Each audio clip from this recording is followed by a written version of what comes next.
मोक्षमार्गस्य नेतारं कर्मभूभृतां ज्ञातारं विश्वतत्त्वानां वन्दे तद्गुणलब्धये श्रीवर्धमानमार्गाय संघातघातकं विद्यास्पदं प्रवक्ष्यामि तत्पार्थश्लोकवार्तिकम्। पंच परमेश्वर भगवान की जय। तो विश्व के शंकर भगवान की जय। देवादेव सिद्धेश्वर प्रभु भगवान की जय। प्रभु जाकर शिव स्वामी महाराज की जय। प्रभु जाकर श्री शांति सागर जी महाराज की जय। प्रभु जाकर श्री विमल सागर जी महाराज की जय। प्रभु जाकर श्री सरस्वती सागर जी महाराज की जय। प्रभु जाकर श्री अभिनंदन सागर जी महाराज की जय। प्रभु जाकर गुरुदेव सुंदर सागर जी महाराज की जय। गुरुदेव समंत भद्र स्वामी की जय। जगत परम पूज्याचार्य श्री सागर जी महाराज की जय।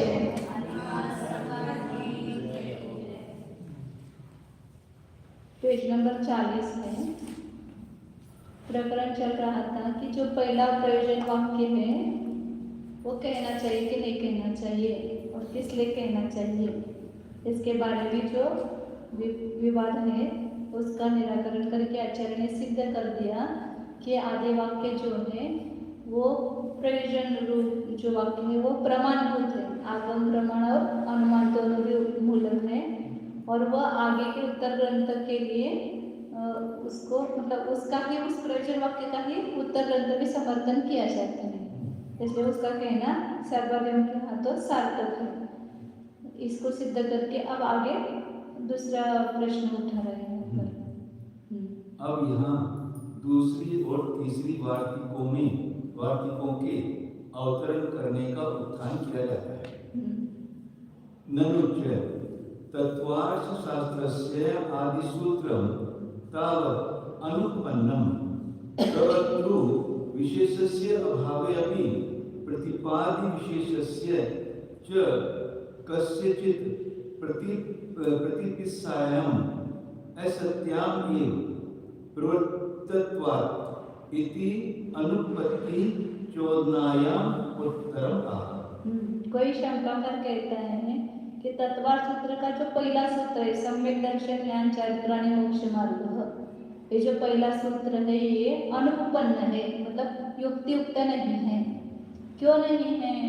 क्योंकि उसके लिए कारण दो दे रहे कि प्रवक्तृ विशेषस्य अभावे अपि, कोई जिसको कहने वाला जो प्रवक्ता है उस प्रवक्ता विशेष का अभाव है और उसके अभाव होने पर भी और प्रतिपाद्य विशेषस्य कस्यचित् प्रतिपित्सायाम् असत्याम् एव।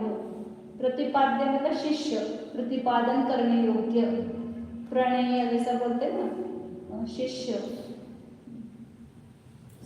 जिसको अपन पढ़ाते हैं, तो उस शिष्य विशेष किसी शिष्य विशेष की प्रतिपित्सा मतलब जानने की इच्छा,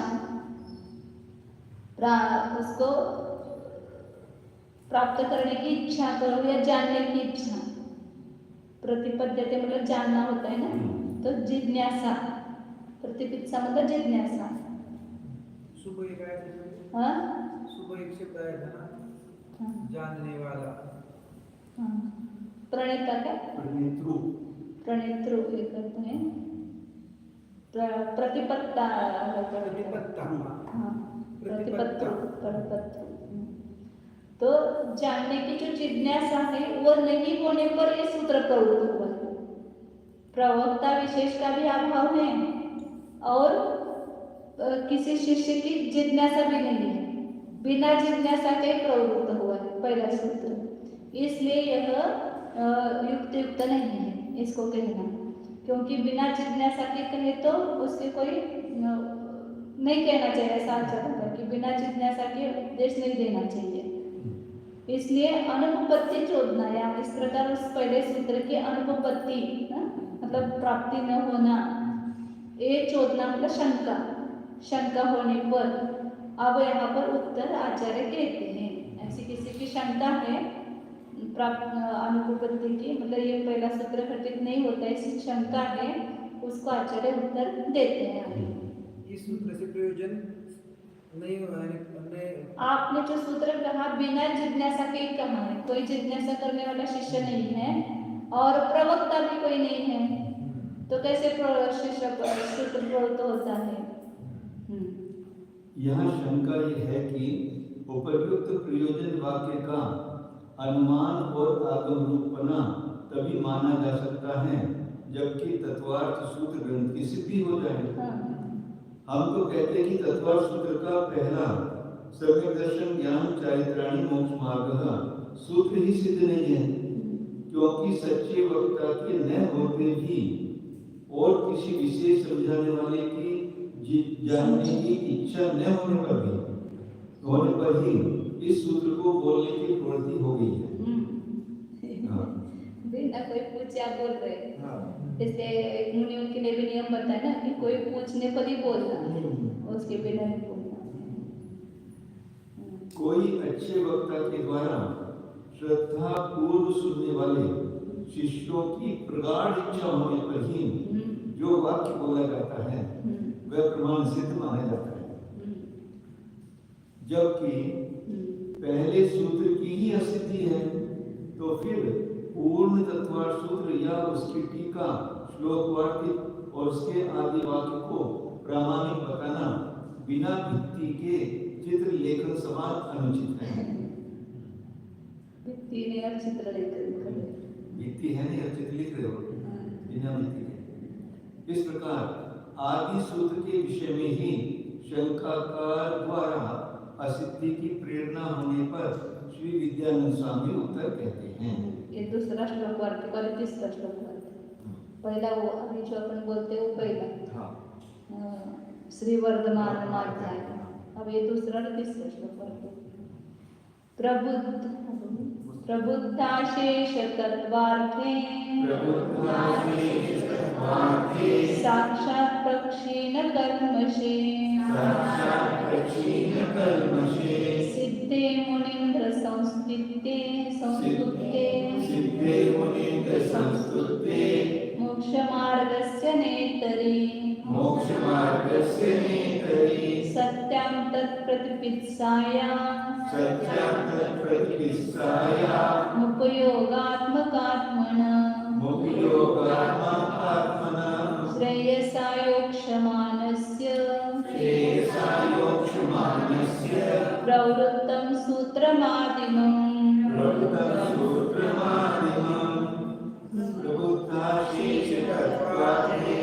साक्षात् प्रक्षीण कल्मषे सिद्धे मुनीन्द्र संस्तुते मोक्ष मार्गस्य नेतरि सत्यां तत्प्रतिपत्साया मुपयोगात्मकात्मना श्रेयसायोक्षमानस्य प्रवृत्तं सूत्रमादिमम्। जब उमा स्वामी आचार्य ने कब सत्वर सूत्र की रचना करना प्रारंभ किया है? पहले उन्होंने सिद्ध किया कि ऐसा वक्ता है, कैसा? मोक्ष मार्ग से नेतारम भेदारम गंधूरताम नातारम तत्वसिद्ध नातारम विश्व तत्वानां वंदे तत्त्वमसि। पहले वक्ता की सिद्धि की है और फिर वो शिष्य के प्रश्न होने पर ही उत्तर दिया। ये बताया प्रबुद्ध अशेष तत्वार्थी, संपूर्ण तत्वार्थ को जिसने जान लिया है, और साक्षात प्रक्षीण कल्मषे, जो साक्षात संपूर्ण कल्मष का नाश किया है, मतलब वितराग है, सर्वज्ञ है, और मुनीन्द्र संस्तुते, मुनीन्द्रों के द्वारा स्तुति करने योग्य, ऐसे मोक्ष मार्ग से नेतरी, मोक्ष मार्ग के नेता, इसकी सिद्धि होने पर सिद्धे प्रवक्ता की सिद्धि हुई ना, और उपयोगात्मकात्मनः श्रेयसायोक्षमानस्य प्रतिपित्सायां सत्यम, उपयोग स्वरूप जो आत्मा है कि जो कल्याण के साथ अपने को जोड़ रहा है, श्रेयसायोक्षमानस मतलब अपने कल्याण की इच्छा करने वाला है, कल्याण के मार्ग का अभिलाषी है, ऐसे शिष्य के द्वारा शिष्य का प्रतिपित्सांग जिज्ञासा होने पर ही आदिमम सूत्रम प्रवृत्तम, पहला सूत्र प्रवृत्त। जब शिष्य ने प्रश्न पूछा कि भगवान मोक्ष क्या है, फिर मोक्ष बताया कि संपूर्ण कर्म से रहित ऐसे विशिष्ट अवस्था है। फिर पूछा कि ये मोक्ष है तो मोक्ष मार्ग का मार्ग क्या है। ऐसा पूछने पर वहां पर ये 17वां सूत्र का पहला सूत्र प्रवृत्त हुआ है, सम्यक दर्शन ज्ञान चारित्र्य मोक्ष मार्ग। इसलिए ये सूत्र उपपन्न है, हम संपूर्ण 17वां सूत्र भी युक्त है। माताजी मोक्ष मार्ग से नेतरम बेहतरम आणि ह्याच्यामध्ये काय फरक आहे का? दुसऱ्या सूत्र हे प्रकृत शेष तत्वार्थ साक्षात, हा नाही, त्याचे तीच विशेषण दिले विद्यानंद आचार्याने, म्हणजे असा वक्ता सिद्ध केला आणि मग तिथं सूत्र प्रवृत्त झाले ते सांगायचं, तेच विशेषण आहे, दुसऱ्या शब्दामध्ये सांगितलं। कल्याण मार्ग के अभिलाषी अनेक शिष्यों की मोक्ष मार्ग जानने की इच्छा होने पर ही मोक्ष मार्ग से नेतारम भेत्तारम कर्म भूक्ताम ज्ञातारम विश्व तत्वानाम वंदे तत्वलब्धे, इस अच्छी तरह सिद्ध किए गए मंगलाचरण की भित्ति पर ही उमा स्वामी महाराज ने पहला सूत्र लिखा है। केवल ज्ञान द्वारा प्रत्यक्ष रूप से अच्छी तरह जान लिए हैं संपूर्ण पदार्थ जिन्होंने, और नष्ट कर दिए हैं ज्ञानावरण आदि घाती कर्म जिन्होंने, तथा मोक्ष मार्ग को प्राप्त करने और कराने वाले मुनि श्रेष्ठों के द्वारा भले प्रकार स्तुति करने योग्य श्री जिनेन्द्र देव के सिद्ध होने पर ही, तथा ज्ञान दर्शनोपयोग स्वरूप और मोक्ष से भविष्य में युक्त होने वाले शिष्य की मोक्ष मार्ग को जानने की तीव्र अभिलाषा होने पर यह पहला सूत्र सम्यक दर्शन ज्ञान चारित्राणी मोक्ष मार्ग उमा स्वामी आचार्य ने प्रचलित किया है। योगक्षमान ये भविष्य काल का ये धातु साधित विशेषण है, योगक्षमान शब्द, इसलिए उन्होंने भविष्य काल में समझा कि जो भविष्य काल में अपने को कल्याण के साथ जोड़ने वाला है, ऐसा शिष्य मतलब मोक्ष मार्ग का अभिलाषी है, इसलिए उससे उसकी जिज्ञासा होने पर कहा है। तेन उपपन्नम एव इति तात्पर्यम्, सिद्धे प्रणेतरि मोक्ष मार्गस्य प्रकाशकं वचनं प्रवृत्तं तत्कार्यत्वात्, अन्यथा प्रणेतृ व्यापारम न के ऊपर जो है ना वो के ऊपर सही अनपेक्षत्व प्रसंगात्, व्यापार अनपेक्ष अनपेक्षत्व प्रसंगात्, ते नवर मात्रा झाले ते काढून पवर द्यायचे, पेवर करायचे। इसलिए यह जो सूत्र है वह युक्त ही है। पहला सूत्र जो उसके ऊपर उसने शंका की थी, उसका आचार्य दोनों श्लोक वार्तिक में उत्तर दे करके अब उसको सिद्ध कर रहे हैं कि इसलिए वह सूत्र युक्त ही है, ऐसा तात्पर्य है। सिद्धे प्रणेतरि, प्रणेता सिद्ध, मोक्ष मार्ग का प्रणेता सिद्ध होने पर और मोक्ष मार्ग के प्रकाशक वचन प्रवृत्त होते हैं, क्योंकि वो उसका कार्य है, तत्कार्यत्वात्। कोई कहने वाला है तो वचन प्रवृत्त होंगे, बोलने वाले का वचन कार्य है ना निमित्त रूप से, इसलिए तत्कार्यत्वात् बोलने वाला कोई है तो फिर उसकी वचनों की प्रवृत्ति होती है। तो अन्यथा नहीं तो प्रणेतृ व्यापार अनपेक्षक प्रसंगा, यदि वो प्रणेता ही नहीं है और प्रणेता जो व्यापार कर रहा है बोलने के लिए, उसके निरपेक्षता का प्रसंग आएगा, उसका कोई अपेक्षा ही नहीं रहेगी।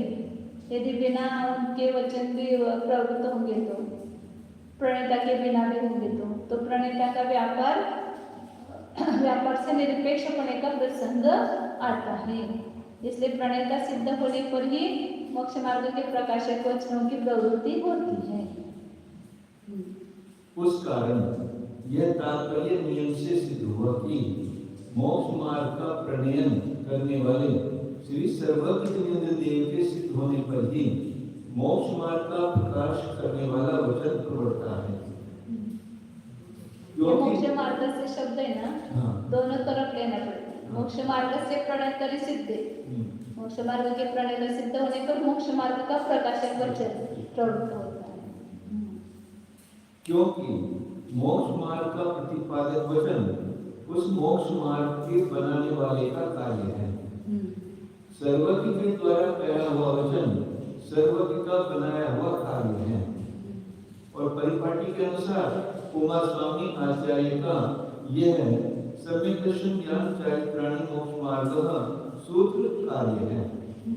अन्यथा यानी यदि वचन का कारण वक्ता को न मानोगे तो शब्द निर्माता के यानी बोलने वाले पुरुष के कंठ तालु आदि अवयवों के हलन चलन रूप व्यापार की शब्द की उत्पत्ति में अपेक्षा न होगी, यह प्रसंग आवेगा, किंतु होती है।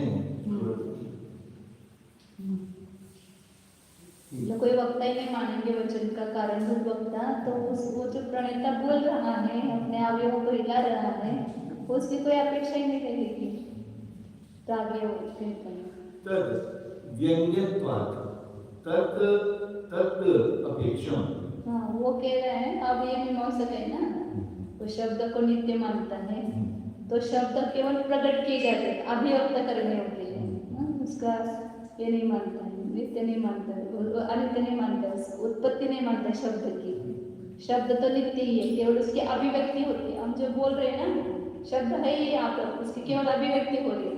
कंठ तालु इसकी अपेक्षा लेकर के यह व्यंग्य होने योग्य है। तो इसलिए वो कह रहे हैं कि तद व्यंग्यत्वात्, वह शब्द जो है वो व्यंग्य बना उसमें होने से, मतलब प्रकट करने योग्य है, इसलिए उसकी अपेक्षा से उसकी अपेक्षा वक्ता के व्यापार की अपेक्षा रहती है, मतलब उस व्यक्त करने के लिए वो उस वचन की अपेक्षा रखता है। नहीं तो शब्द को प्रकट करने उत्पन्न होने करने की जरूरत नहीं है। ये प्रकट करने के लिए कंठ तालु आदि जो है वो निमित्त होते हैं, ये शब्द को उत्पन्न नहीं करते, ऐसा यहाँ शब्द को नित्य मानने वाले मीमांसकों का कहना है कि कंठ तालु आदि से शब्द उत्पन्न नहीं किया जाता है, किंतु पहले से ही विद्यमान शब्द कंठ तालु मृदंग आदि व्यक्त करने वाले व्यंजकों से व्यक्त यानी प्रकट किया जाता है। अतः वह वचन उनकी अपेक्षा करता है। कंठ तालु केवल व्यक्त करने के लिए है, उत्पन्न करने के लिए नहीं वचन को। इति चेत् न कूटस्थस्य सर्वथा अभिव्यंग्यत्व विरोध विरोधात् तद अभिव्यक्तेः अव्यवस्थिते। वो कहते कि वो शब्द व्यक्त करने के लिए वो सब व्यापार की अपेक्षा रहती है, तो ऐसा कहते तो बराबर नहीं है। क्योंकि आप ऐसा कहेंगे तो जो कूटस्थ शब्द को कैसे मानते हैं, कूटस्थ नित्य, कूटस्थ मतलब उसका कोई उत्पन्न नहीं करता है, उसको कूटस्थ कहते हैं। तो जो कूटस्थ है वो सर्वथा अभिव्यंग्यत्व विरोधात्, जो नित्य ही है उसको हम प्रकट कैसे कर सकते हैं, अभिव्यंग्य पने का विरोध है, वो सर्वथा व्यक्त नहीं हो सकता है। और तद अभिव्यक्ति अव्यवस्थित है, क्योंकि उसकी जो अभिव्यक्ति है वो सिद्ध नहीं होती है, क्योंकि उसमें बहुत सारे प्रश्न होंगे। अब उसका आगे सिद्ध करेंगे, व्यक्त करता है मुझे क्या पहले थे उसको व्यक्त करता है कि नहीं थे, उसे भिन्न है क्या भिन्न है, सब प्रश्न करके उसका खंडन करेंगे। आचार्य कह रहे कि जो सर्वथा नित्य कूटस्थ है उसका उसमें अभिव्यंग्यपना नहीं बन सकता है, क्योंकि उसकी अभिव्यक्ति सिद्ध नहीं होती है। जो नित्य उसकी अभिव्यक्ति सिद्ध नहीं होती है। ये विषय भी हो गए। हाँ, अभी शब्द का सब ज्ञान वहाँ पर वो काम आता है। यहाँ पर शब्द नित्यता का खंडन किया है प्रमेय कर्ण मार्तंड में। आचार्य कहते हैं कि मीमांसकों का उक्त कथन ठीक नहीं है, कारण कि काठ में दृढ़ अचल गढ़ी हुई लोहे की निहाई के समान यदि शब्द को अपरिणामी कूटस्थ माना जाए तो एकांत होने से शब्द के आविर्भाव होने का विरोध आवेगा। अर्थात नित्य पक्ष में भी पूर्व की तिरोभाव अवस्था से ही शब्द की अभिव्यक्ति मानी जाएगी। तो कथनचित नित्य अनित्यपना आया। सर्वथा ही नित्य का अभिव्यंगपना कैसे भी नहीं बन सकता है। अतः मीमांसकों के मत में उस शब्द के प्रकट होने की व्यवस्था नहीं हो सकती है। यद्यपि जैन सिद्धांत में लोहार की निहाई को भी प्रतिक्षण परिणामी माना है। निहाई में भी अतिशयों का आना जाना विकार होना सर्वदा चालू है, किंतु दूसरों के मत से कूटस्थ पने में लोहार की निहाई का दृष्टांत दिया गया है। कूटस्थ मतलब वो क्या होता है, लोहार के पास वो लोहा होता है मोटा, हाँ, और वो बड़ा रहता है जमीन में, हाँ, उसको निहाई बोलते हैं। हाँ। उसके ऊपर ही रख के, हाँ, खिलता नहीं ना, खिलता नहीं। उसके ऊपर ही रख के लोहे को पीटते हैं। पेड़ते हैं। आयरन। निहाई मतलब उसको लेंगे। इनको निहाई मैं पहले सुई समझ रही थी, लेकिन निहाई मतलब वो नहीं होता। निहाई स्थिर है, हाँ। प्राचार्य उस पर भी परिणमन हो रहा है। लोग काट में बीच में गड़ा रहता है। खाट बीच में। हाँ, गड़ा रहता है, तो वो हिलता नहीं है। हाँ। तो उसके समान कूटस्थ नित्य मानते हैं। तो आचार्य कहते हैं वो जो लोहे की निहाई है वो भी परिणामी शून्य है, हाँ। क्योंकि उसमें भी आयरन बोलते हैं। आयरन तर कुठे माहिती। अंग्रेजी में भी आयरन बोलते हैं। हाँ, आयरन।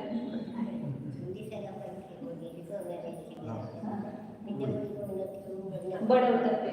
इथं लोहाराच्या ठिकाणी ते लोखंड ठेवून बडवतात त्याच्यावर. सुनार पर छोटी नहीं। लोहे का ही होता है वो काट में गड़ा रहता है, तो वो हिलता नहीं है। तो उसका दृष्टांत नित्य कूटस्थ के लिए देते हैं। तो आचार्य कहते हैं वो भी नित्य नहीं है, वो भी परिणामशील है। उसमें भी झिझता रहता है और उसमें भी हानि होती रहती है प्रदेश में। आगे बताते हैं। हाँ, आगे का सूत्र।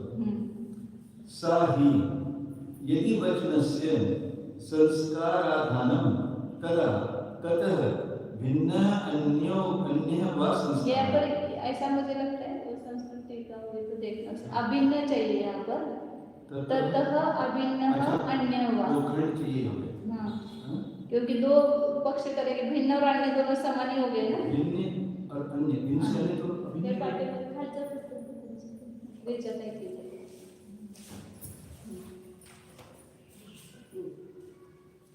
तुम्ही बघा पाहिजे तिथं काय 2-4 पानावरच असेल ते. अभिन्न होना चाहिए।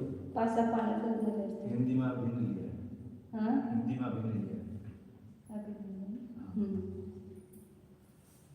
इसमें योग क्या बोलते हैं? खंड। द्विखंड। हाँ? द्विखंड द्विखंड हाँ। वो होना चाहिए। तथा तथा इधर भी नहीं दिया गया है। तथा तथा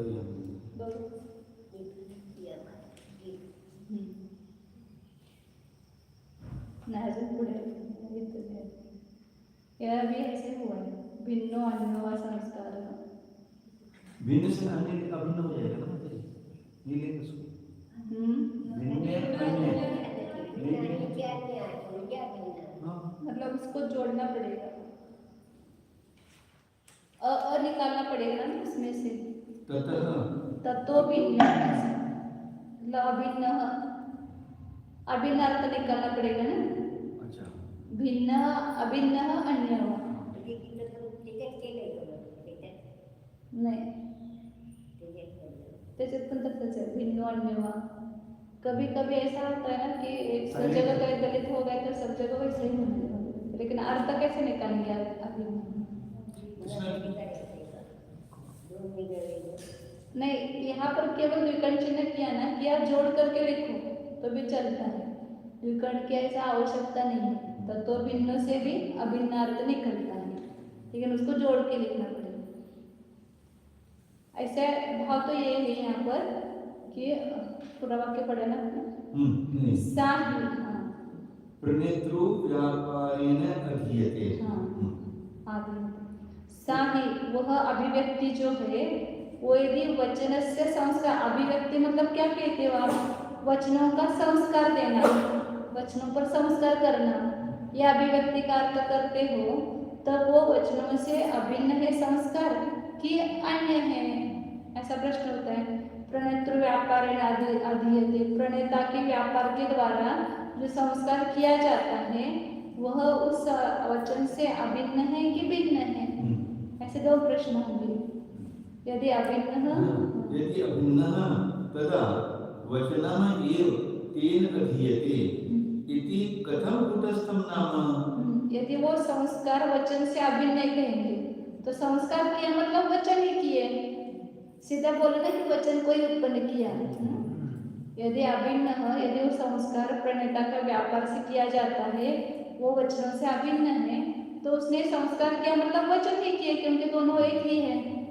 संस्कार किए कहो या वचन किए कहो। तालु पोस्ट आदि से जो उसने संस्कार की वचन के ऊपर, हाँ, तो वो कह रहे संस्कार मत कहो उसको वचन ही बोलो। वचन आचार्य कहते कि दोनों एक अभिन्न है ना, हाँ। संस्कार और वचन। हाँ। तो उसने संस्कार किए मतलब वचन ही उत्पन्न किए। भिन्नः तो चेत् कूटस्थम कथम कूटस्थम नाम, तो फिर आपको कूटस्थ कहा रहा, हाँ। शब्द को कूटस्थ नित्य मानते हैं, वो कूटस्थ नहीं रहा। भिन्नः चेत् पूर्ववत् एक भेद जाते हैं इसमें। पूर्ववत् तस्य सर्वदा अपि अश्रवण प्रसंगः। अब वो संस्कार भिन्न है ऐसा कहेगा। प्राक पश्चात वा श्रवण अनुसंगः स्वे स्वभाव अपरित्यागात्।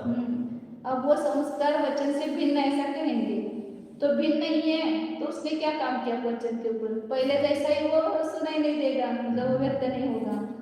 यदि भिन्न है वचन से संस्कार, तो पहले के समान ही उसका सर्वदा भी अश्रवण प्रसंग, अभी भी सुनाई नहीं देगा वो वचन, क्योंकि वो वचन प्रकट ही नहीं हुआ ना, क्योंकि वचन से वो संस्कार भिन्न नहीं है। तो पहले जैसे वो न सुना जाने का एक प्रसंग आएगा। पाक पश्चात व श्रवण अनुसंग, या उसका संस्कार से पहले भी सुनाई देना चाहिए और बाद में भी सुनाई देना चाहिए, क्योंकि संस्कार और वचन से भिन्न नहीं है, अलग ही है। और स्व स्वभाव पर त्याग, वो अपने स्वभाव का त्याग नहीं करता है, नित्य है, तो सदैव सुनाई देना चाहिए। फिर संस्काराधान काले प्राच्य अश्रावणत्व स्वभावस्य परित्यागे श्रावण स्वभाव उपादाने च शब्दस्य परिणामित्व सिद्धिः। पूर्वापर स्वभाव परिहार अवाप्ति स्थिति लक्षणत्वा परिणामित्वस्य। और आप कहते हैं कि संस्कार के काल में उसमें संस्कार हो गए, तो वो सुनाई देने लगे। शब्द तो थे ही, लेकिन संस्कार नहीं था, इसलिए सुनाई नहीं दे रहे थे अपने को। जब उसका संस्कार होगा वचनों के ऊपर तो सुनाई देते हैं। तो आचार्य कहते हैं कि जब संस्कार के देने के काल में, उस पर आरोप करने के काल में पहले अश्रावण स्वभाव था उसका, शब्द का सुनाई नहीं दे रहे थे, तो अब उसने अश्रावण स्वभाव का क्या किया? त्याग किया। पहले के अश्रावण तो स्वभाव का त्याग हो गया और श्रावण स्वभाव का ग्रहण हो गया, उत्पादन हो गया। तो शब्द में तो परिणामीपना की सिद्धि हुई, क्योंकि परिणामीपना किसको कहते हैं? चेतन भाई, किसको कहते हैं परिणामीपना? पूर्व स्वभाव का त्याग, उत्तर स्वभाव का प्राप्ति। पूर्व स्वभाव नष्ट हुआ और नया स्वभाव उत्पन्न हुआ। मिट्टी था, पिंड था, उसका नाश हुआ और घड़े का उत्पादन हुआ, तो उसी को परिणामीपना कहा। ऐसे शब्द जो थे पहले सुने नहीं जा रहे थे, अब सुनाई दे रहे हैं, तो अश्रावणपणे का त्याग किया और श्रावणपणे को उसने ग्रहण किया, सुनाई देने पणे को ग्रहण किया। तो शब्द में कुटस्थ नित्यता कहा रहे, उसमें तो परिणामीपना सिद्ध हुआ। तो ये विद्या मानेंगे तो ऐसा दोष आएगा। तथा च वचनस्य किम अभिव्यक्ति पक्ष कक्षी करणेन उत्पत्ति पक्षस्य सुघटितत्वात्। हे सांगितले की मगाशी परिणामित्व से कशाला म्हणायचं? पूर्व स्वभाव परिहार, अपर स्वभाव अवाप्ति और स्थिति, ये तीनों जहाँ पर पूर्व स्वभाव का परिहार मतलब नाश होना, दूसरे स्वभाव का अवाप्ति मतलब प्राप्त होना, और उस दोनों में भी स्थिति, ऐसा लक्षण वाला परिणामीपना है, उसको परिणामीपना कहते हैं। उत्पाद व द्रव्य, यही परिणामीपना, परिणाम उसको ही कहते हैं, उत्पाद व द्रव्य को ही परिणाम कहते हैं।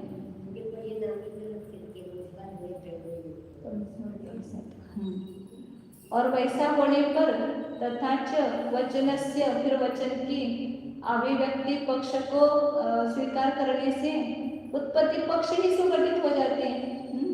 कि हम उत्पत्ति पक्ष से वह सुगठितवाद अभिव्यक्ति क्यों मानते हैं? फिर उसको उत्पत्ति मानना उसकी शब्द की किम अभिव्यक्ति पक्ष करने न उत्पत्ति पक्ष से सुघटत्वाद। वैसा होने पर वचन के अभिव्यक्ति पक्ष को स्वीकार करने से क्या प्रयोजन? उत्पत्ति पक्ष ही घटित हो जाता है वो तो। शब्द की उत्पत्ति न मानकर अभिव्यक्ति मानने वाले मीमांसकों के मत में अभिव्यक्ति का क्या अर्थ है? बतलाओ। यदि बोलने की पहली अवस्था के नहीं संस्कार किए गए शब्दों में कंठ, तालु आदि के व्यापार द्वारा वर्तमान में कुछ संस्कार धारण करा देने की अभिव्यक्ति मानोगे तो बताओ, बताने वाले वक्ता के व्यापारों से उस समय शब्दों में रख दिया गया संस्कार अतिशय क्या शब्द से अभिन्न है अथवा भिन्न है? यदि अभिन्न रूप पहला पक्ष मानोगे तो वक्ता के तालु आदि के व्यापार में शब्द से अभिन्न संस्कार को क्या किया? तो शब्द को ही धर्म बनाया कहना चाहिए। संस्कार को किया तो शब्द को ही बनाया कहना चाहिए। हाँ, क्योंकि आपके मन में शब्द और संस्कार दोनों एक ही है। ऐसी अवस्था में भला शब्द का कूटस्थ रूप से नित्य कैसे बन सकता है? यदि शब्द से संस्कार भिन्न है ऐसा दूसरा पक्ष ग्रहण करोगे तो हमारे दिए हुए उक्त दोष का तो निवारण हो जाएगा, किंतु अन्य दोष आएंगे। हाँ देखिए, चलो देखिए, वक्ता के व्यापार से किया गया संस्कार यदि शब्द से भिन्न पड़ा रहता है तो सब कालों में शब्द का श्रवण नहीं होना चाहिए, क्योंकि उच्चारण के पूर्व में जैसे शब्द का श्रवण नहीं होता था उसी प्रकार पीछे भिन्न रूप संस्कार के उत्पन्न होने पर भी शब्द का सुनना न हो सकने का प्रसंग आएगा। जब भिन्न ये इसका क्या संबंध नहीं ना, फिर संस्कार किया तो भिन्न ही किया तो उच्चारण अभिव्यक्त कैसे होंगे? क्या भिन्न स्थान पर पड़ा हुआ घट का सम्मार्जन रूप संस्कार और सर्वथा भिन्न पट का प्रक्षालन रूप, सर्वथा भिन्न पट वस्त्र का प्रक्षालन रूप संस्कार कार्यकारी हो सकता है? नहीं। सम्मार्जन रूप संस्कार मतलब वस्त्र में, हाँ, मैं घट को धोया हाँ, हाँ, और पट के ऊपर हो सकता है क्या संस्कार? वस्त्र को धोएंगे तो पट घट स्वच्छ हो जाएगा क्या? तो न भिन्न है तो इसका संस्कार उसके ऊपर कैसे होगा? जैसे वचनों का संस्कार वचन से भिन्न नहीं है तो वचन पर क्या काम करेगा? यदि भिन्न पड़े हुए संस्कार से भी वर्तमान काल में शब्द का सुनना मानोगे तो भूत और भविष्य काल में भी शब्द के सुनने का प्रसंग आएगा, क्योंकि वर्तमान का शब्द जैसे संस्कार से भिन्न होकर सुनाई दे रहा है उसी प्रकार नित्य रूप से विद्यमान वही शब्द उसी संस्कार से भूत भविष्य में भी सुनाई पड़ना चाहिए। कारण कि संस्कार से भिन्न पड़ा हुआ स्वतंत्र शब्द अपनी प्रकृति यानी आदत को कभी छोड़ नहीं सकता है। यदि आप ऐसा कहोगे कि वक्ता के द्वारा बनाए गए संस्कारों को धारण करते समय शब्द अपनी पूर्व काल की नहीं सुनाई पढ़ने की टेव यानी आदत को छोड़कर वर्तमान काल में सुने जाने की प्रवृत्ति को ग्रहण करता है, तो ऐसा मानने पर शब्द को परिणामीपना सिद्ध होता है, क्योंकि पूर्व के स्वभाव को छोड़ना उत्तर स्वभाव को प्राप्त करना और द्रव स्वभाव से स्थित रहना ही परिणामीपन का लक्षण है। और ऐसा होने पर फिर आपको शब्द की अभिव्यक्ति पक्ष के स्वीकार करने से क्या लाभ हुआ? आपके उक्त कथन से तो शब्द की उत्पत्ति पक्ष का ही अच्छी प्रीति से गठन हो जाता है। पूर्व के स्वभाव को छोड़ना म्हणजे तेच की पर्याय अश्रावण स्वभाव होता ना त्याचा शब्दाचा, लेकिन स्वाभाविक आहे स्वभाव तेच की पूर्व म्हणजे ते पर्यायी स्वभाव पर्याय पर्यायी स्वभाव घ्यायचा पूर्व पर्यायी स्वभाव छोडा और दूसरा पर्याय स्वभाव हो जैसे मनुष्य स्वभाव छोडा म्हणजे देव स्वभाव धारण किया ऐसे शब्दात भिन्न अभिन्न च संस्कारः प्रणेतृ व्याप्रियेन अधीयते इति चेत् न सर्वथा भेदाभेदयोः एकत्र विरोधात्।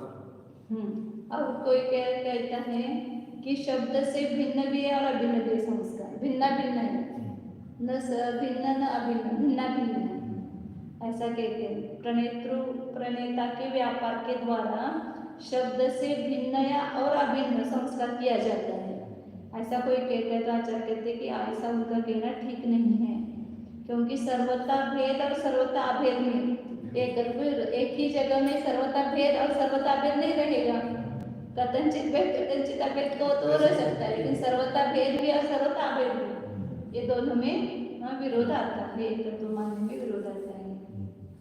यदि शब्द को बनाने वाले के व्यापार द्वारा जो शब्द में संस्कार किया जाता है वह शब्द से भिन्न है और अभिन्न भी है ऐसा कहोगे सो भी ठीक नहीं है क्योंकि सर्वथा भेद और अभेद मानने में संस्कार उस शब्द के एक पने का विरोध हो जाता है।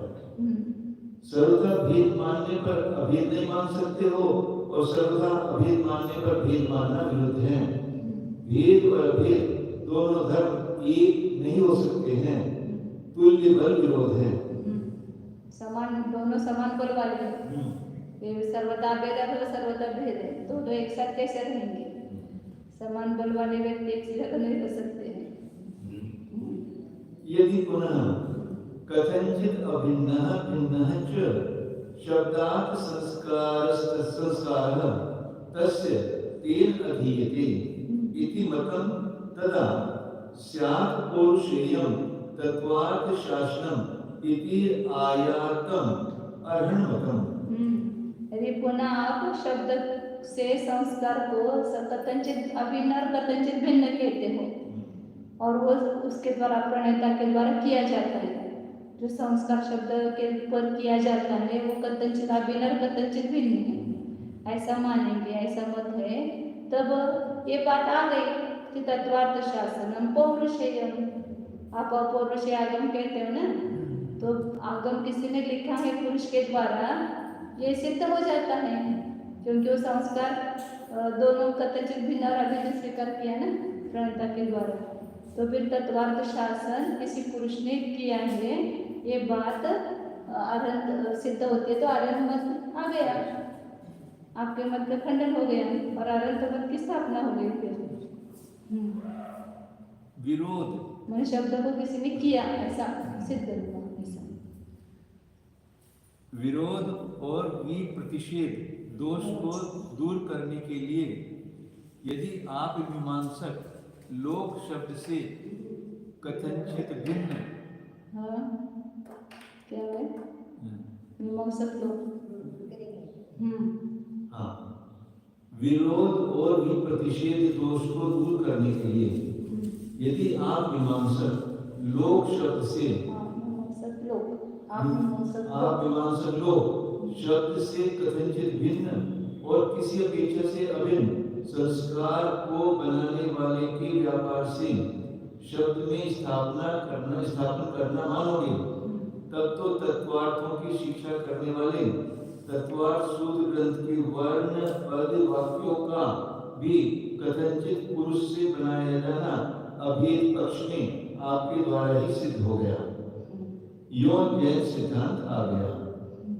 यद्यपि प्रवाह रूप से ज्ञान रूप ग्रंथ सर्वदा से चलाया है किंतु इस ज्ञान के अनुसार शब्द योजना करके ग्रंथ बना देना ग्रंथकार का स्वायत्त कार्य है।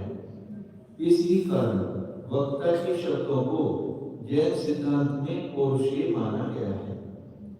यह श्री जिनेन्द्र देव का कहा हुआ मंतव्य आपको भी मानना पड़ा।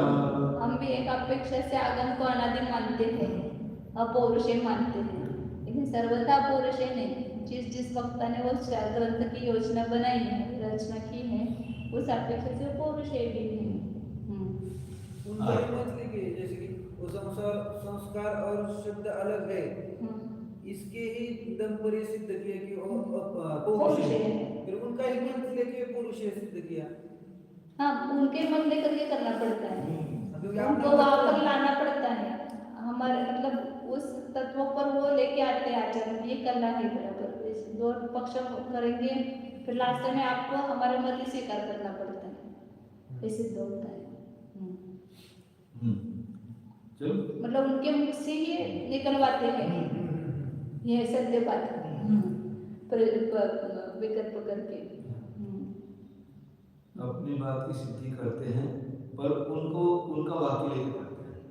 आप जो कह रहे हो इन इन इन कारणों से खंडित होता है और हमारे में मंडित होता है, तो हमारे लास्ट में कहते हैं इसलिए ये सिद्ध हुआ। आपने ये लास्ट में स्वीकार किया तो हमारे मत स्वीकार करते हैं। कथनचित सर्वता भेद सिद्ध नहीं हुआ, सर्वता अभेद सिद्ध नहीं हुआ, सर्वता भेदा भेद भी सिद्ध नहीं हुआ। तो फिर आपने कहा कि कथनचित भेदा अभेद, ये तो हमारे मत हो गए। तो शब्द को कथनचित किया ना किसी ने, मतलब वो उत्पन्न हुआ वो शब्द, तो पौरुष ही हो गया।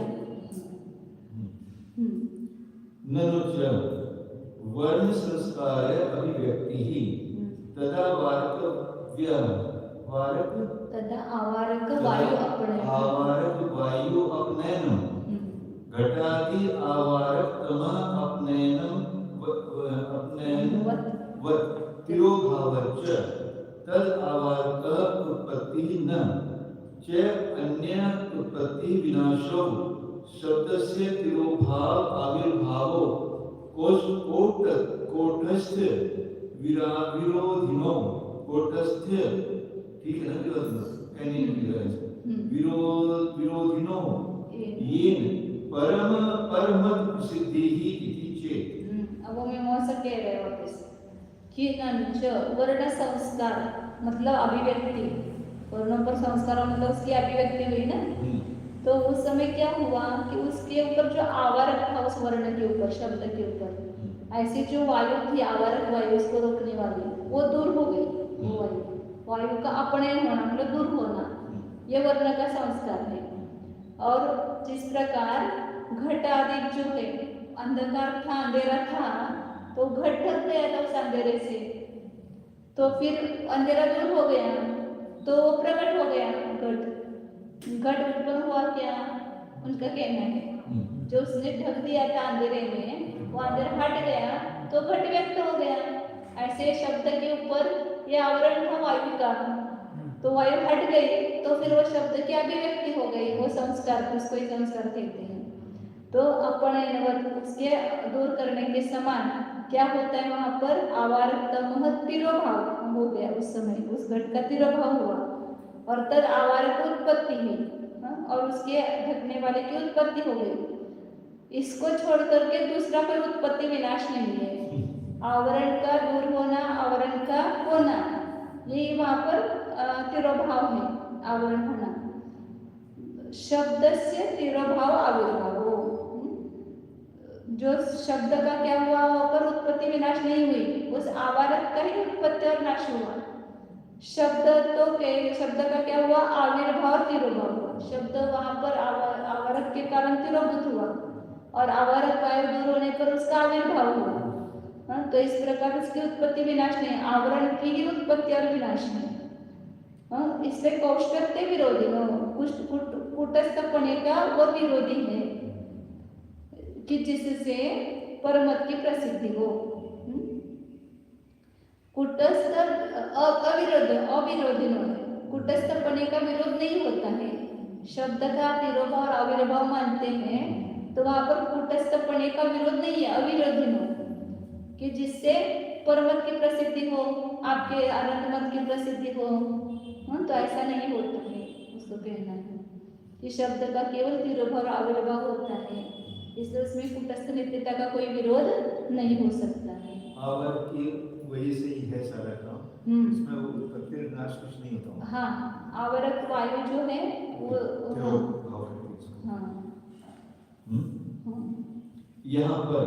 यहाँ फिर मीमांसक की ओर से यह अपने ऊपर आए हुए दोषों के निवारण करते हुए अनंत के कहे हुए मत के मानने में शंका है कि हम वर्णों के संस्कार को ही शब्द की अभिव्यक्ति मानते हैं। वक्ता के व्यापार के पूर्व में उस शब्द की सुनाई पढ़ने में प्रतिबंध करने वाला कारण विशेष वायु माना गया है। उस वायु का दूर हो जाना ही शब्द का संस्कार है। जैसे कि घर में रखे हुए घट का आवरण करने वाले अंधकार का दूर हो जाना ही घट की अभिव्यक्ति है, तथा शब्द को न सुनने देने वाले वायु का उत्पन्न हो जाना ही शब्द का तिरोभाव यानी वर्तमान होते हुए भी छिप जाना है। जबकि भिन्न माने गए वायु की उत्पत्ति और विनाश ही शब्द के आविर्भाव यानी प्रकट होना और तिरोभाव रूप है। तो वायु की उत्पत्ति और विनाश होने से वायु का ही परिणाम बना सिद्ध हुआ। न्यारी वायु के उत्पाद और नाश से शब्द की कूटस्थ नित्यता का कुछ भी विरोध नहीं हो सकता है, जिससे कि आप कहनों का मत सिद्ध माना जाए। अर्थात हम शब्द को पौरुषेय मानते नहीं हैं यदि ऐसा कहोगे। क्या हो गया? 4:30 बस क्योंकि बड़ा पौरुषीय मानते नहीं, लास्ट में क्या बताया उन्होंने? पौरुषीय नहीं मानते, वो नहीं मानते। हाँ, उनको हमने कहा ना कि हमारे मत में प्रसिद्ध है, तो कैसे प्रसिद्ध है कि हम तो उसको उत्पत्ति विनाश मानते नहीं, शब्द का आविर्भाव तिरोभाव मानते हैं। वायु दूर होने से उत्पन्न हुआ, इसलिए वो पौरुषीय नहीं है। उत्पन्न नहीं, आविर्भाव हुआ। उत्पत्ति विनाश अलग है और आविर्भाव तिरोभाव अलग है। प्रकट हुआ, उत्पन्न नहीं, प्रकट हुआ। तो हमारा शब्द नित्य ही रहा ना, तो पौरुषेय का सिद्ध हुआ।